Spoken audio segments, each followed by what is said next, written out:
ఏంటి అర్జెంటుగా రమ్మన్నా? పని పాట లేక అష్టాచమ్మ ఆడుతున్నారంట. ఇది కామెంట్ కామెడీయా? చెప్తావని? నవ్వురాలా? మరి లేకపోతే ఏంటి? ఎన్నిసార్లు ఫోన్ చేశాను నీకు? ఎత్తవేంటి? పిచ్చిదానిలా కనిపిస్తున్నానా నీకు?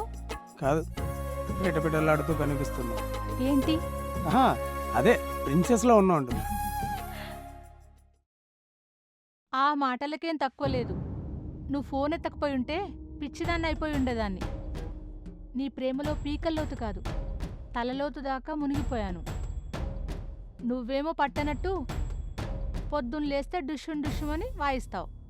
ఆ వాయించేది వేరే చోట వాయించుంటే ఈ పాటికి పెళ్ళైపోయి 2 పిల్లలు కూడా పుట్టుండేవాళ్ళు. ఏయ్, ఏంటా సెన్సార్ లేని మాటలు? Don't misunderstanding my dear. ఈ పౌరుషం ఏదో మా వాళ్ళ దగ్గర చూపించుంటే ఈ పాటికి మన పెళ్ళయి ఉండేది అంటున్నా. ఓ అదా, నేను మన వాళ్ళని నొప్పించి కాదు, మెప్పించి పెళ్లి చేసుకోవాలనుకుంటున్నా. ఎందుకో పాపం.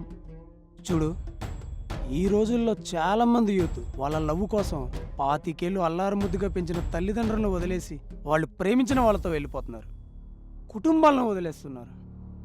నాకు అది నచ్చలేదు. నువ్వైనా నేనైనా మన కన్న వాళ్ళని ఒప్పించి పెళ్లి చేసుకోవాలన్నదే నా అభిలాష. ఏమంటావు? ఆలోచన బాగానే ఉంది, ఆచరణలో సాధ్యమేనా? ఎందుకు కాకూడదు? ఈరోజు నేను వట్టి కిరణే కావచ్చు, రేపు పొద్దున్న నేను నేషనల్ ఛాంపియన్ కిరణ్గా పేరు తెచ్చుకుంటా. అప్పుడు మీ నాన్న, వాళ్ళ నాన్న, మీ ఫ్యామిలీ మొత్తం నా కాళ్ళు కడి కన్యాదానం చేస్తారు, తెలుసా? బాబూ, నువ్వేం క్రికెటర్వి కాదు నిన్ను నెత్తినెక్కించుకోవడానికి. ఇండియాలో క్రికెట్కున్న క్రేజు మరి ఏ క్రీడకు లేదు. నేను బాక్సర్ని, నేను వెయిట్ లిఫ్టర్ని అంటే వెళ్ళి గ్యాస్ బండలు మోసుకో అంటారు. అలా ఉంది ఈ లోకం. అయితే ఏమంటావు? ఇలా అయితే మన పెళ్లి జరగడం కష్టం.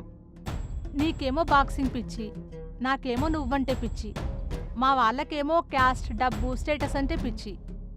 అవేవీ నీ దగ్గర లేవు. కాబట్టి ఈ పెళ్లి జరగడం చాలా కష్టం. చూడు కావ్య, నీకంటే ముందు నేను బాక్సింగ్ని ప్రేమించాను, ఆ తర్వాతే నువ్వు నా లైఫ్లోకి వచ్చావు. నేను ఇప్పటికిప్పుడు క్రికెటర్ని కాలేను, సెంచరీలు కొట్టలేను. చూడు, మన ప్రేమ అనే క్రికెట్లో ఓపెన్ బ్యాట్స్మెన్గా దిగి రెచ్చిపోయి బ్యాటింగ్ చేయమంటే మాత్రం చేస్తాను. నీ ప్రేమ అనే కప్పును గెలుస్తాను.